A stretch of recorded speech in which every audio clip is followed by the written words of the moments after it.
So today, Parshas Mishpatim, we're going to go on a wild ride. We're going to start with the Pshat. We're going to do a bit of etymology. We're then going to go to the Midrash, then the Gemara, then the Zohar, and then we're going to end up with alchemy. So I've called this the redness, parenthesis, or blackness of blood from Exodus 24 to C.G. Jung. So let's begin on the wild ride. I'm going to share my screen with the text. Tell me that you can see it by thumbs up. Okay. And so let's begin. Remember, we've already taken care of Yetzias Mitzrayim, and we've taken care of the crossing of the Red Sea. And now we are going through the laws that were given at Mara. And at the end of it, we have a kind of covenant. Exodus 24:4. Vayichtav Moshe es kol divrei Adonai, vayashkem baboker, vayiven mizbeach tachas hahar. So at the mountain, he completes writing the words of the Lord, and he gets up early in the morning and he builds a mizbeach, ushtei mesrei matzeva, and 12 pillars, lishnei masar shiftei Yisrael. So we've got 12 pillars at the foot of the mountain. Vayishlach es na'arei b'nei Yisrael, and he sends out the lads, vayalu olos, vayizbechu zvachim shlamim ladonai parim. So they offered burnt offerings and sacrificed peace offerings of oxen to God. And now the critical verse in our pericope. Vayikach Moshe chatzi hadam.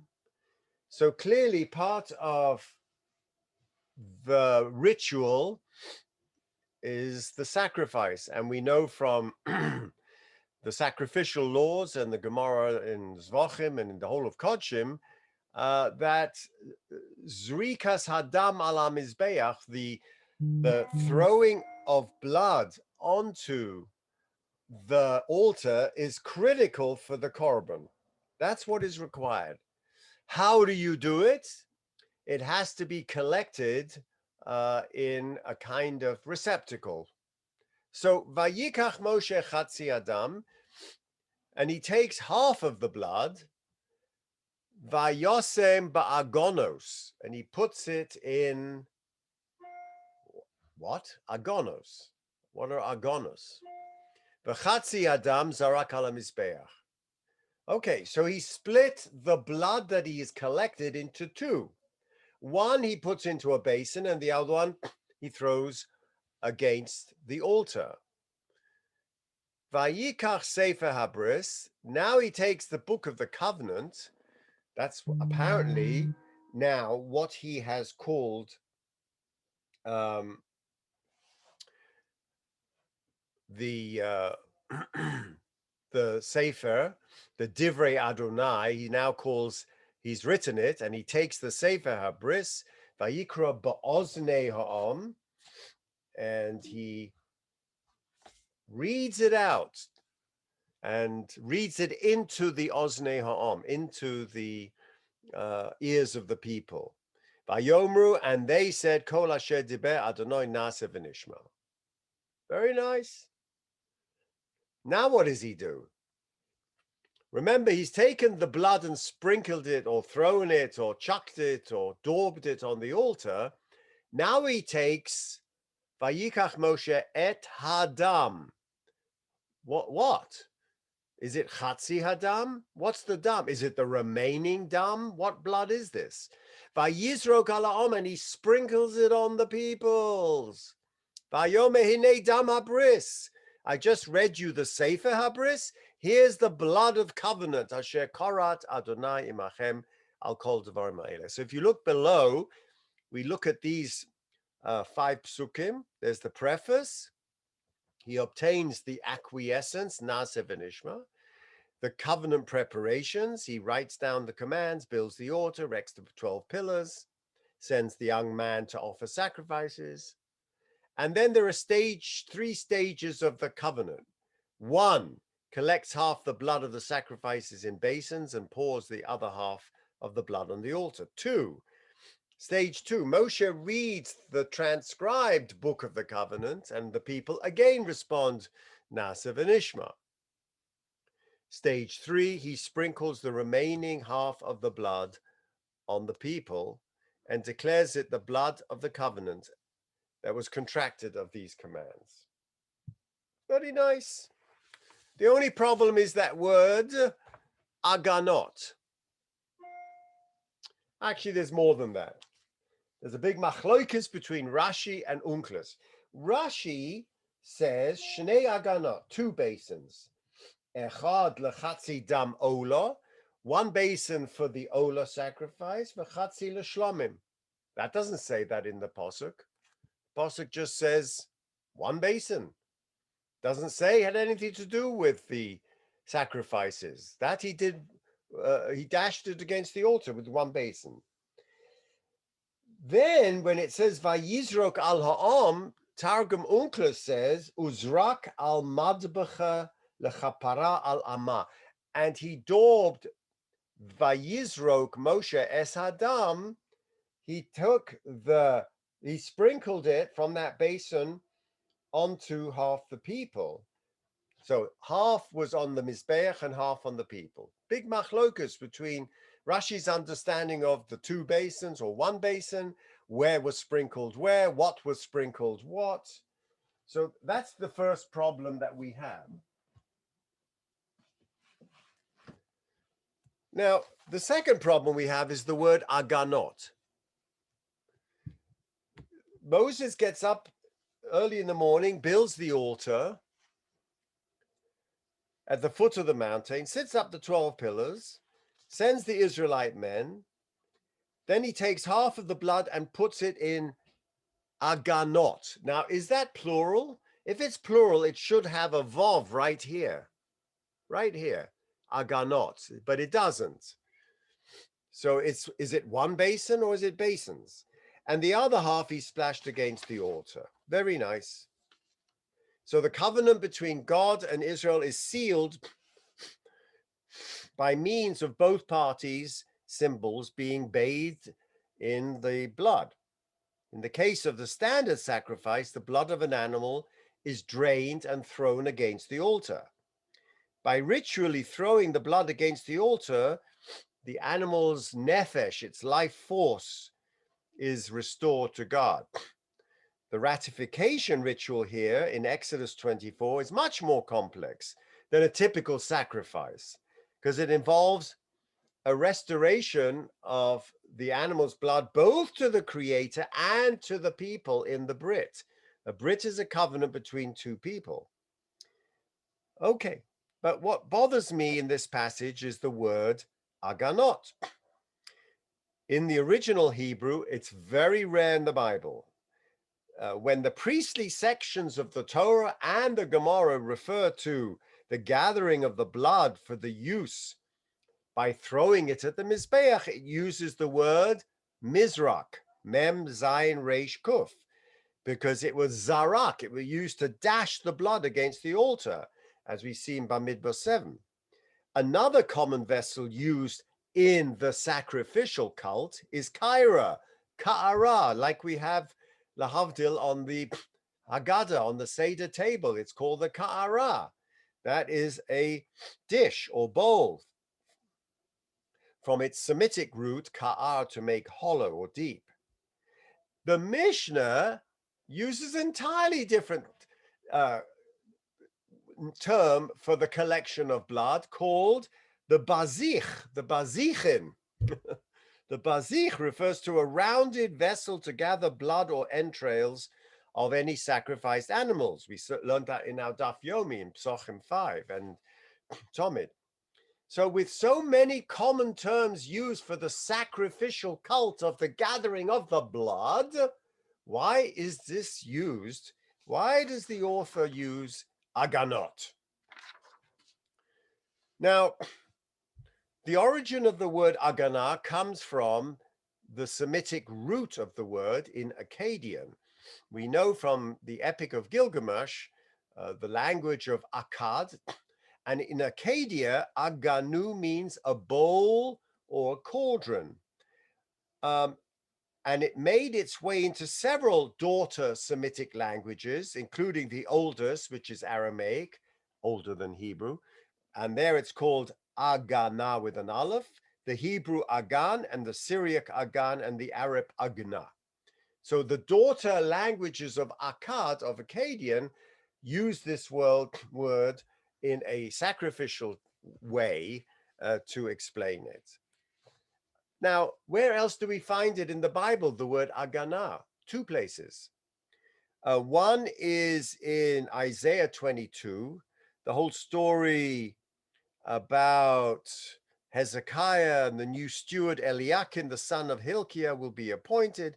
And it says, and the glory of his family will be on him, its offsprings and its offshoots, and all its lesser vessels, from the bowls to the jars. Clay ha'aganot, from the bowls must be small to the jars, the large clay jars. That's the one reference. The other reference is what I want to share with you,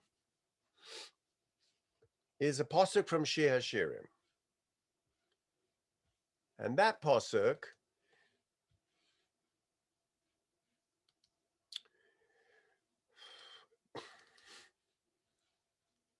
I hope you can see this. Your navel is round like a goblet. Shir HaShirim, chapter 6.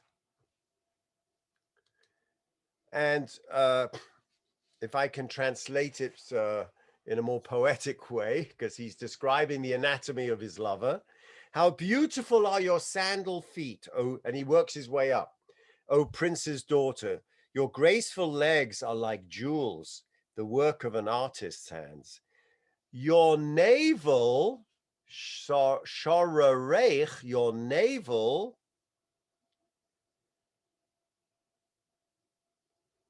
is a rounded goblet, agan hasahar, agan hasahar, al yechsa hamozek, that is never lacking of mizug, the blended wine that makes wine palpable. Your navel is agan hasahar, a rounded goblet. Then he goes on, your waist is aremas chitin, like a mound of wheat circled by lilies. And he goes higher as well. So let's look at the Mefarshim. Your navel is like a round bowl.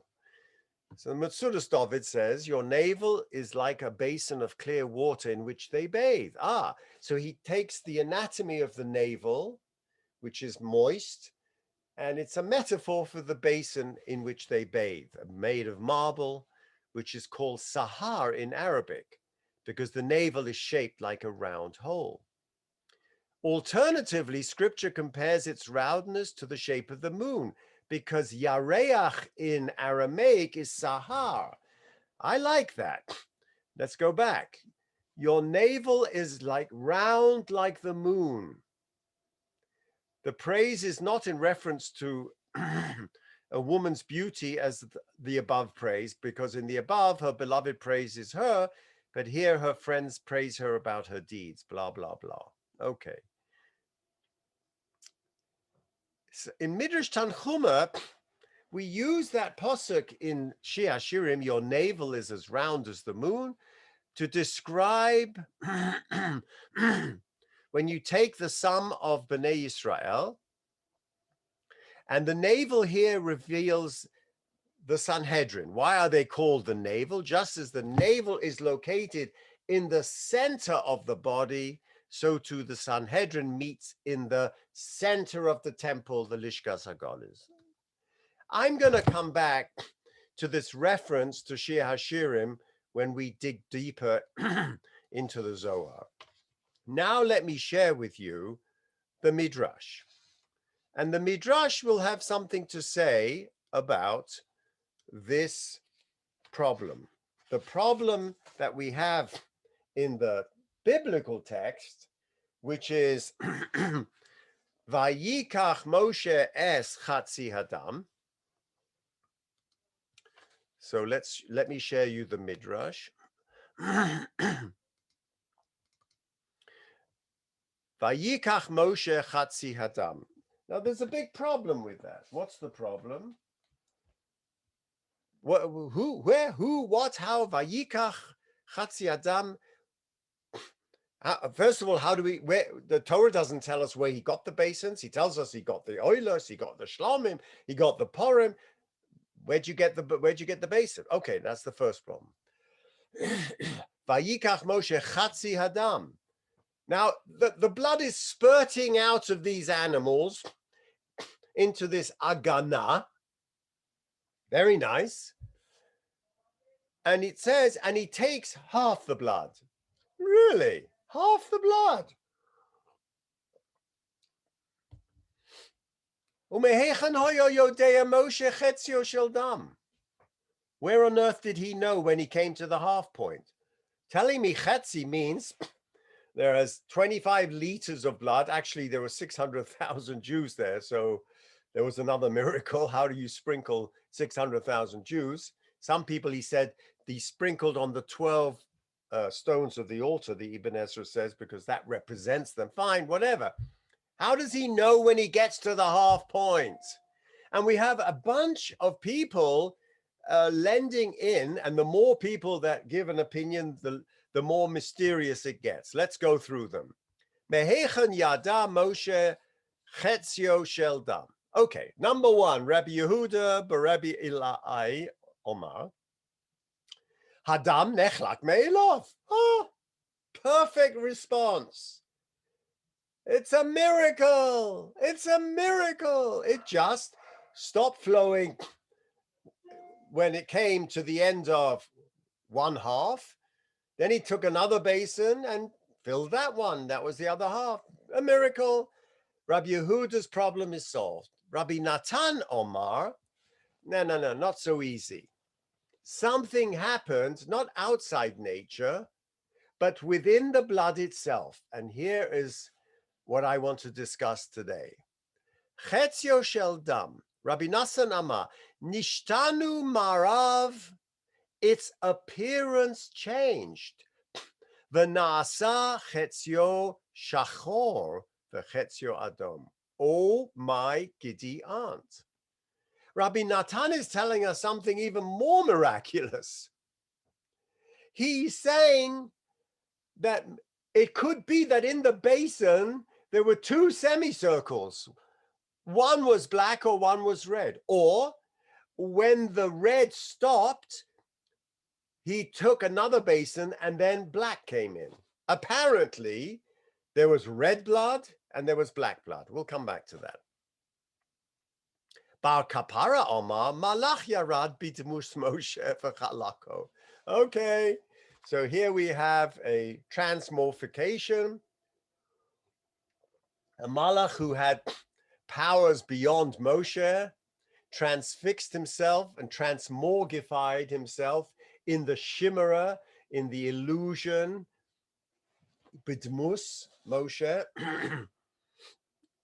And he himself divided the two bloods because he knew exactly what was 50-50. Rabbi Yitzchak, I'm reminded when I talk about 50-50, I've told you this before, I was once on El Al next to a very pretty middle-aged woman with a beautiful sheitel. And then I woke up and there was this like really old hag with a tichel. And I looked at her and I said, I don't recognize you. And she says, I know, it's a 50-50, meaning her sheitel was 50% real hair and 50% fake hair. She calls it a 50-50. My wife isn't so generous with me. She wants pure, much more expensive sheitels. But next to that woman I couldn't recognize her without her sheitel in this tichel. When I woke up, she goes, Don't worry, it's a 50-50. Here we have 50% red, 50% black. Amar Rabbi Yitzchak bat kol hayas hayotzeit mehar chorev va'omeres ad kan. An echo came from Har Sinai and said to Moshe, stop the pouring, change the basin. Very nice. Tani Rabbi Shmuel. Now Rabbi Shmuel says something very interesting that we have to examine. Boki haya Moshe behilchas dam. Oh, Moshe was a big Talmud Chacham. He understood halachas in dam. What halachas? Let's talk about the halachas. The halachas of dam, zeh gadol mizeh, v'lo zeh gadol mizeh. Let's talk about the halachas of dam. So there's a Gemara in Croesus that tells us something very interesting. The Gemara tells us that the Gemara is talking about, hope you can see this. The Gemara is talking about when are you chayiv koros? Now, you're chayiv koros if you drink blood. Well, there's a disagreement between Rabbi Yochanan and Reish Lakish regarding what blood constitutes a chiyuv of koros. So you're shechting an animal, or you're even bringing a carbon, and then you're thirsty, you take a cup, and you start drinking the blood. You're not allowed to drink blood. Okay, but when does it become koros? So the Gemara distinguishes between three types of bloods. The only blood that you are chayiv for is the blood that contains the chiyus, the soul of the animal. And the Mishnah tells us that is the blood that has to be spilled on the altar, because it's the blood life force of the animal. And therefore, it has to be, the Mishnah says, spurting. Okay, very nice. But there are three different opinions. And this is what I want to introduce you to. They disagree with regard to what blood constitutes dam hanefesh, the blood that contains the soul of the animal when bloodletting. Rabbi Yochanan says in the Mishnah that this is the blood that gushes forth, arterial blood, when blood is let. Reish Lakish says that this is the blood that flows from the first black drop and onwards. The first black drop. Mitipa hamashcheres ve'elech. Gemara says from the time of the last black drop and onward, to include the last red drop. So we have two different colors of blood that come out of the the carotid artery of a severed neck of an animal, and there's a machlokus between what is the blood of the nefesh. For Rabbi Yochanan, it is the volume and force of the blood that defines its koach, what I would call the systolic pulse. Boom, boom, boom, boom. That is the pulse that comes out when you cut an artery. Rabbi Yochanan says it's not about the force of blood. It's actually the color red. And it's a particular time of bloodletting when it turns red. Rashi explains that there are different stages of blood flow from an animal when its blood is let. At first, Rashi says, the blood comes out black, a black tinge. Then it continues to drop slowly, and then it finally becomes red and gushes out. Reish Lakish explains that from the first black blood and onwards, it's called dam hakazah, the blood of bloodletting, which contains the soul. Rashi in Chulin actually says the opposite. In Chulin in 36, he says, at first the blood drips out slowly and has a red color, and then the blood gushes out. And finally, the blood that does not contain the soul is black.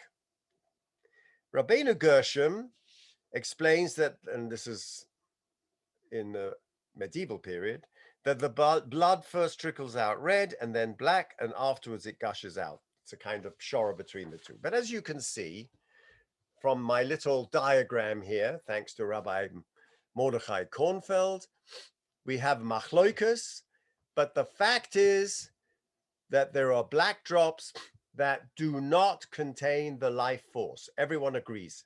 When it happens, before, after, that's a machloikus. But what I wanted to tell you is that the machloikus is about when is the life force. So if we come back to Moshe Rabbeinu, who was a Boki according to Rabbi Ishmael, he was a Boki and he was able to know everything about black blood, hilchas dam, when it's black and when it's red. Very nice. Now, let's go back to Rabbi Natan. Nishtanu marov v'nase chetzio shacho v'chetzio dam. Clearly, if we understand this Gemara increases, there is a division between black blood and red blood. So who's getting what? Who's getting the black blood and who's getting the red blood? Meaning, who's getting the life force? Does that go on the Mizbeach, like in all other korbanos? Which means Am Yisrael's getting the black blood. What does that mean? In fact, the Mechilta very cleverly switches it around, because the Mechilta says Moshe took the blood of the burnt offering in 2 basins, part for God, part for Am Yisrael. And Moshe took half of the blood and put it in basins. Half of the blood. This is the part for God. And half of the blood he sprinkled on the altar. This is the part for the congregation. So the Medrash, very deftly, sneakily, changes the relationship between the 2 portions of blood. The portion in the basins, which was after sprinkled on the people, goes to God. The portion that was sprinkled on the altar goes to the congregation. What are we doing here? What are we talking about? For that, we have to go deeper.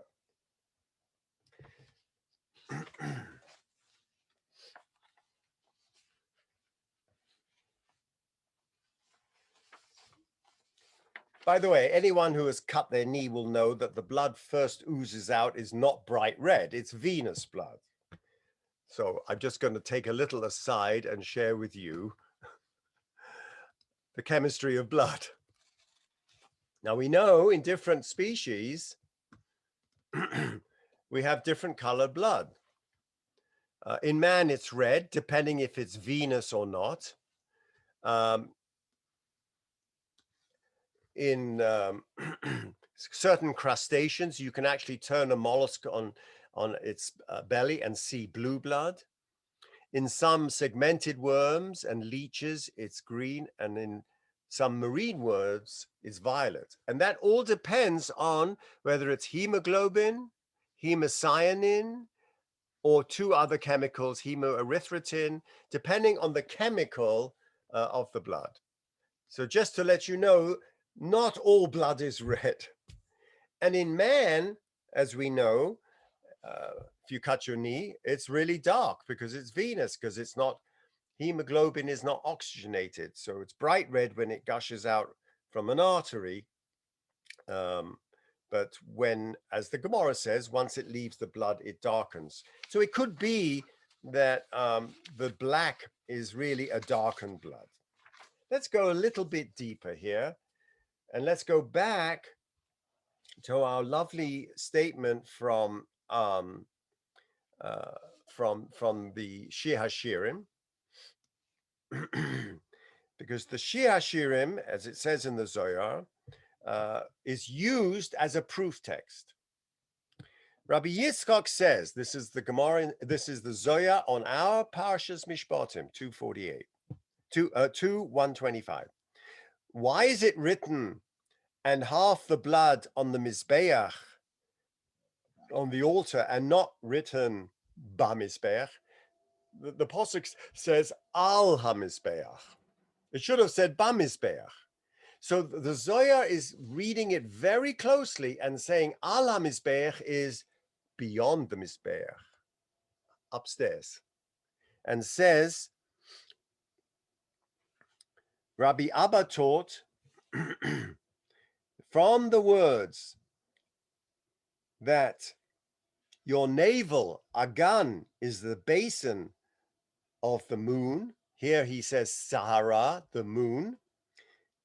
May it never lack blended wine. He put the wine in Aganot, Al HaMizbeach, meaning whatever the mystical meaning of the navel and the moon is, it was sent up. What is the mystical meaning?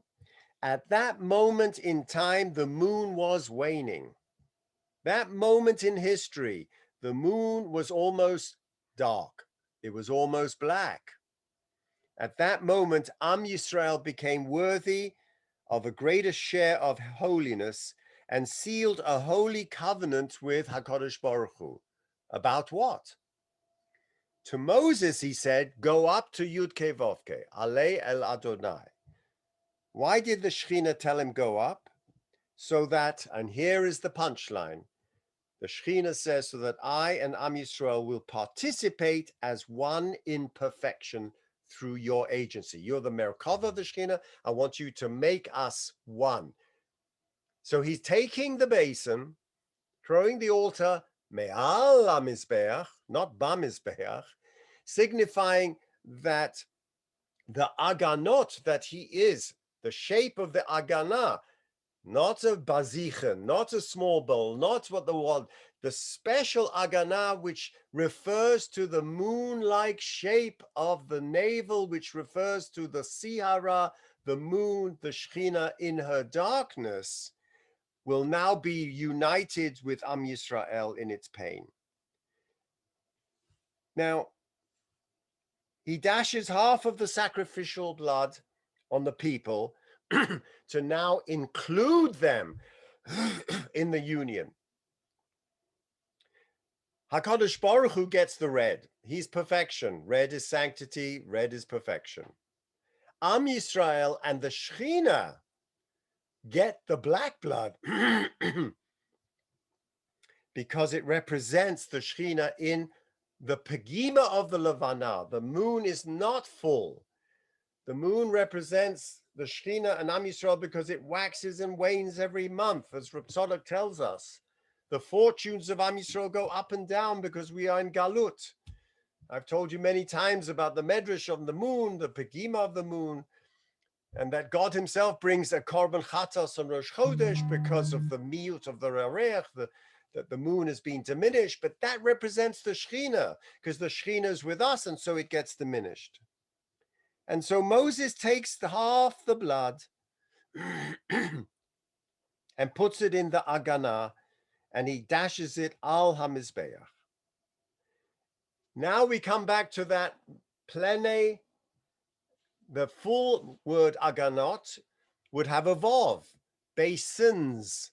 The Zohar reads it without the plene, without the Vav. There was only one basin. There were not two basins for the Zohar because there's a deficiency in the Vav. There was one basin, a singular sense of the noun, which alludes to one thing alone, the Shekhinah. The basin represents the Shekhinah, symbolized by the moon and alluded to in our wonderful posuk that your navel is Agan, the basin of the moon. May it never lack blended wine, wine being red. May it never not connect to HaKadosh Baruch Hu.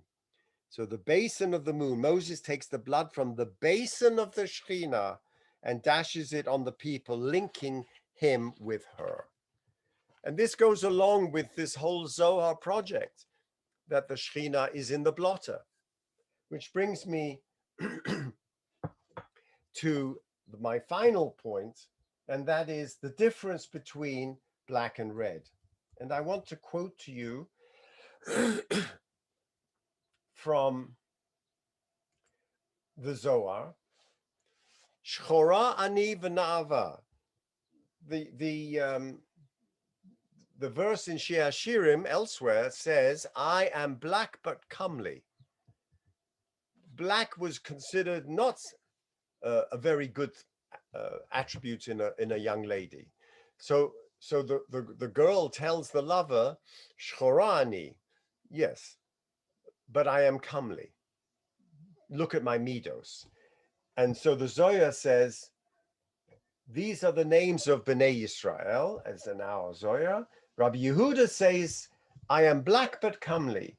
We learn as a reference to the Shekhinah, who is described as black, because the children of Israel are in captivity in Galut. Comely, because they are filled with Torah and mitzvahs. I told you once there was a story of one of the Talmidim of the Arizal who had a repeated poem that the Shekhinah was by the Kosel, and that the time for Geula had come, and he keeps on getting this dream. So he goes to the Arizal, and the Arizal said, "Okay, get on your donkey and take the 3-day ride and go down to Yerushalayim and go to the Kosel and report back to me." So he leaves Savat and he goes all the way down to Yerushalayim, and he goes to the Kosel, and he sees a beautiful maiden, the most beautiful maiden he'd ever seen, dressed in a black robe, and he faints. He faints.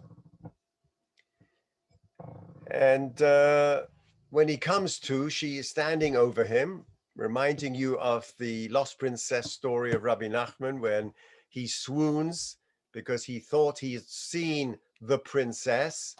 And she says, "You've got to rescue me. You must stay awake for Yom Kippur." And he just falls asleep. He's so tired, he swoons, right? And when he wakes up, it's too late. Rabbi Nachman picks up on this trope. And when he wakes up, the Shekhinah is bent over him, and now she's in white, and says, "Because you cried for me, Yomam V'Laila, the Geula will come, and you will live another Chof Beis Shana, 22 years for the letters of the alphabet." Again, the Shekhinah is dressed in black. Let's go to alchemy. Now, alchemy happened after the time of the Zohar.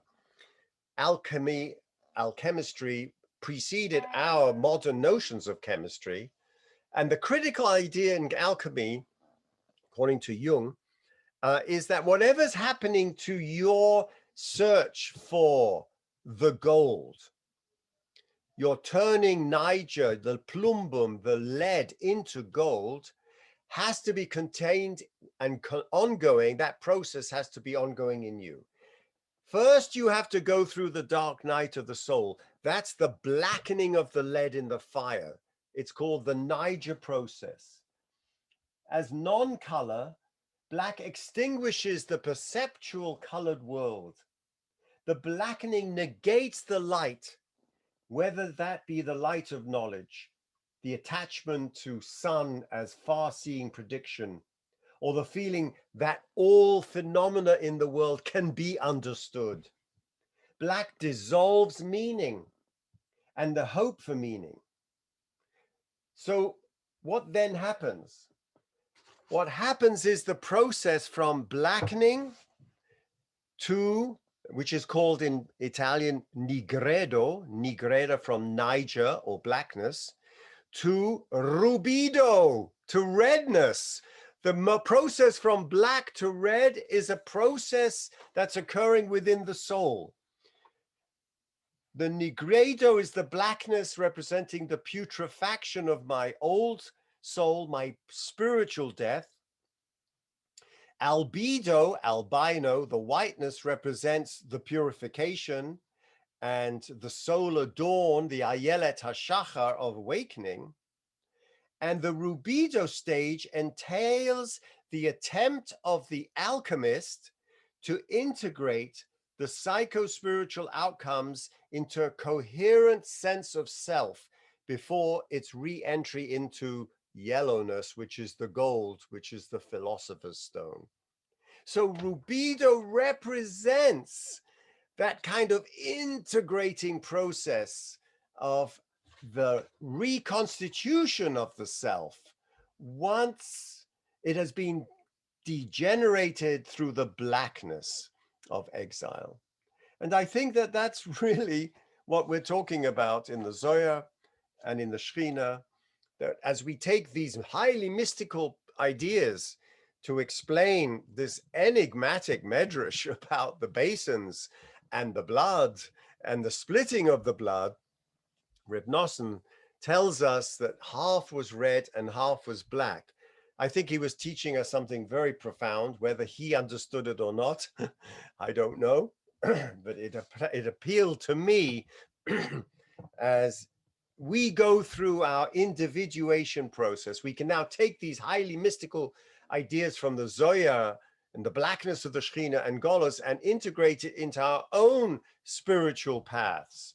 As we go through trauma, cultural trauma, Washington trauma, Corona trauma, we have to die to that former self and go through that dark night of the soul, the nigredo process. And then in order to get to the whiteness before the philosopher's stone of re-entry and self-knowledge, we have to go through the redness of the rubido. May we all go through the process in this covenantal relationship between Shekhinah, Kadosh Baruch Hu, our higher selves and our egos, between our communal self, and maybe get through this together in good health. Have a great week.